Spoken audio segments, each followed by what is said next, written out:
There are three things inevitable in anyone's lifetime. Number one, your basic survival essentials. This can be drinking water, eating food, doing the occasional yoga class, etc. Number two, taxes. Ain't no way you're escaping that shit. And number three, death. Let's talk about that last one. Do you ever look at a plant and think like, wow, it doesn't have to deal with taxes, life, annoying siblings, divorce, anything like that? It just gets to exist? What is death? Death, by definition, is the end of the life of an organism. This happens to every organism on Earth: cats, pandas, meerkats, you, except for this one species of jellyfish called a Pteropsistorani. I'm sure I pronounced that wrong. It's basically the only animal that can de-age itself and revert back to a baby. Did you know that fun fact? Well, now you do. Anyway, back to death. About 98% of people don't like talking about death. It makes them feel uncomfortable, considering the possibility that there's nothing after this life. Just nothing, pure void. It's scary. That's how a lot of people get an existential crisis. Oh, but I hear you saying, I believe in the afterlife. I'm not scared of dying. I have faith that there's something beyond this life. Well, good news for you. The fear of no afterlife isn't the only thing that makes up an existential crisis. Oh,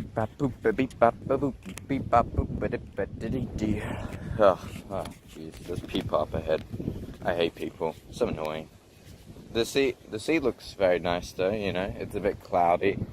Not the west though, not the west. It's been raining recently, so hopefully it gets better. I'm going to try and get a nice picture of the sunset from up there. It'll be great. Do you know your parents? Yes, probably, right? Everyone knows their parents. I mean, unless they're like Batman. They're the people that raised you and love you unconditionally. Alright, do you know your grandparents? In all likelihood, yes. They're the people that spoil you like the little brat you are and give you money. Okay, but do you know your great-grandparents or your great-great-grandparents? I mean, unless you're one of those people who studies their family tree, I'm assuming no. I mean, why should you know about them? They're dead. They lived their life long before you were even conceived. Instead of learning about my family history, I'd much rather be watching Netflix and binging a series I've already watched for the 12th time. But if we take this knowledge and apply it to ourselves, we realize that we will arrive at this unfortunate fate as well. Ernest Hemingway said that every person has two deaths, when they are buried in the ground and the last time someone says their name. In the future, if it be 50 years after your death or 500, someone will say your name for the last time and you'll be nothing but a blip in a section of history. This is called the fear of being forgotten, and it plagues a lot of us. That's why there are so many people who want to become famous, especially on social media, because they know that death is inevitable, but maybe, just maybe, they could live on forever in history. But the truth is, no one will be remembered forever. Are you feeling existential? No? Alright, let's continue. Sand, so much sand. Oh man. I wonder how much sand there is on one beach, an average of if you took every beach in the world and then you'd get the in grams, right? How many sand grams are on one beach? If you took every beach in the world and made an average or something. It's gotta be a ton. It'll be maybe 5 trillion per beach, something around that. That's rough, being 1 gram of sand. Alright, well maybe you won't be remembered and there's no afterlife, but at least you can complete your purpose in life. One problem though, what is your purpose in life? Your calling, the reason for why you're here. Maybe it's to have a lovely, happy family. Yeah, that seems great. But if you look at the statistics, the marriage rate is about 64% worldwide. Alright, I mean, that's not too bad. You've basically got a 2/3 chance, right? Right? Well, 50% of marriages end in divorce, so let's half that to a nice 32%. Okay, a little narrower, but you still have a chance. About 1/3 of married couples have kids, so that 32% turns into about 11%. Yeesh. Alright, screw it. Marriage sucks and kids are just awful creatures. You're probably destined for something great, something amazing, something that will change the world. Well, that's kind of a hit and miss.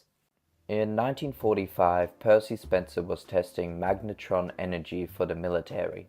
While he was testing it, he had a chocolate snack in his pocket and at the end noticed it had melted. Percy discovered that the reason it melted was because of the microwaves produced by the magnetron. This is how the microwave was invented. Microwaves are in basically every functioning household, and it was invented because some guy accidentally left a snack in his pocket. Let's look at another story. Emily Dickinson was an American poet who was born in 1830 and died in 1886. She is considered one of the most important figures in American poetry, with nearly 1,800 of her poems published. But did you know that only 10 of her poems were published while she was alive? 10 out of 1,800 during her lifetime. Holy duck! So it's kind of impossible to know if you'll do something extraordinary or not. You could just be extremely lucky like Percy was with accidentally leaving his chocolate in his pocket. Or you could work hard and tirelessly your whole life like Emily just for you to get recognition after your death, if you even get recognition at all. So there you go, that's your existence. It's a life where you will be lost to the fabric of time, a life that has no true meaning or purpose to it, and a life that lasts about 80 years until you just drop dead. There you are, there's your existential crisis. Human beings are the weirdest things in the universe to me, because it's like, we shouldn't even exist. You know, we have to, in order for us to exist, right, we have to have perfect, very nice air. You know, we gotta have a varied diet of fruits and meats, because apparently that's what we need to live. Perfect climate. And it's just like, what a huge coincidence that we're even here. That we have this amazing atmosphere, these, I mean, not drinkable water, but like, you get what I mean. It's stupid how lucky we were to be here. Will anybody remember us in 200 years? Most likely, no. Does life have any true meaning? Probably not.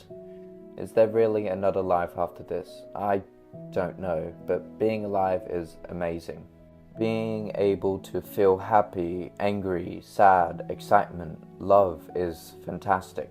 Being able to smell your grandma's cooking or listen to some sweet Jamaican tunes or even watching the sunset is truly astonishing. Yes, death is scary, but you shouldn't let it stop you from enjoying life. So do me a favor when you're done watching this video. Go give your mum, dad, friend, hell, even your dog a hug, and while you're giving them that hug, don't be sad that one day they won't be there. Be happy that they even existed in the first place. Now, if you'll excuse me, I'm gonna enjoy the rest of this sunset.